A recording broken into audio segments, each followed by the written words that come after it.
Chapter 65. I hate this part. The strangest things can save your life. Like lions. Or bulletproof ascots. Fenris leant at my face.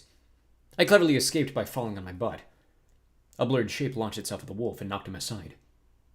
Two animals tumbled across the boneyard in a whirl of fangs and claws, and when they separated, I realized Fenris was facing a she-lion with a swollen eye. "Sam?"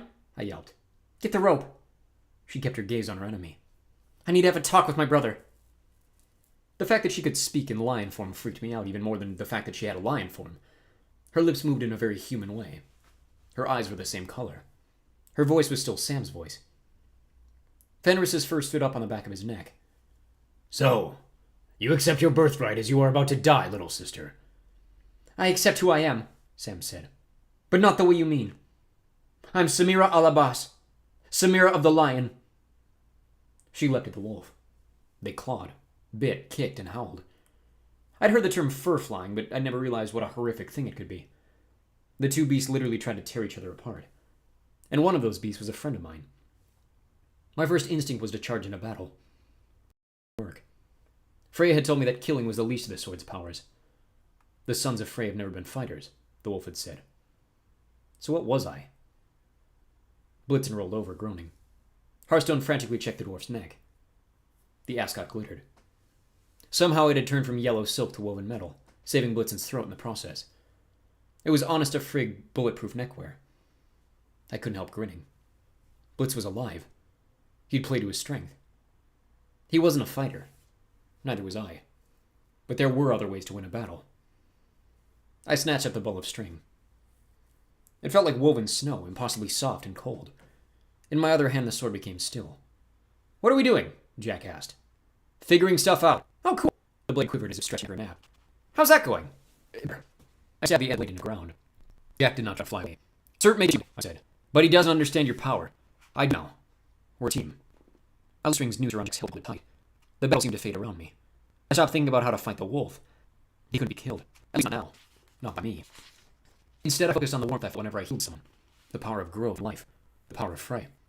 The noise took 9 days ago. The sun was east. This place was all about night. Winter and silver moonlight. I needed to be a summer sun. Fenris Wolf noticed the change here. He swiped at sand center tumbling across the long bones. His snout was shredded with claw marks. The rune of tear glistened ugly and black on his forehead. "What are you up to, Magnus?" Bleh. He lunged, but before he could reach me, he fell out of the air, twisting and howling in pain. The light surrounded me. The same golden aura as when I healed Sam Hearthstone in Utenheim. It wasn't hot like the fires of Muspelheim. It wasn't particularly bright, but it obviously pained the wolf. He snarled and paced, staring at me like I became a stoplight. "Stop that!" he howled. "Are you trying to annoy me to death?" Sam the lion struggled to her feet. She had a nasty cunt like. Her face looked like she'd rear-ended a tractor trailer. "Magnus, what are you doing?" "Bring the summer." The guts on my chest minute. My strength returned. My father was the god of light and warmth. Wolves were creatures of darkness. The power of frequency Fenris just constrained extreme fire and ice. Sticking up from the ground, Jack with satisfaction. "Summer. Yeah, I remember summer." I rolled out on Scotty until I trailed Jack like a castro. I faced the wolf. "An old dwarf once told me that the most powerful crafting materials are paradoxes. This rope is different, but I've got one more. The final paradox that binds you. Sword of Summer. A weapon that wasn't designed to be a weapon. A blade that's best used by just letting go of it." I willed Jack to fly, trusting he would do the rest. He could have sliced the last wolf's bonds. He could have flown across the battlefield straight into Sir's hands, but he didn't. He zipped under his belly, threading the cord and Scotty around his legs so that Fenris could react, binding him and toppling. Fenris' howl shook the island. "No! I will not!" The sword zipped around his snout. Jack tied off the rope in an aerial pirouette, then floated back to me, his blade glowing with pride. "How do you boss?" "Jack," I said, "you are one awesome sword." "I know that," he said. "But how about that rope? That's a perfect sword's knot right there. And I don't even have hands." Sam stumbled toward us. "You did it! You, Her lion form melted the regular old Sam, badly injured, face battered. Her eyes soaked with blood. Before she should fall, I grunted and dragged her away from the wolf. Even fully bound, he thrashed and frothed at the mouth. I didn't want any closer than I had me. Hearthstone stared after me, holding up Blitzen.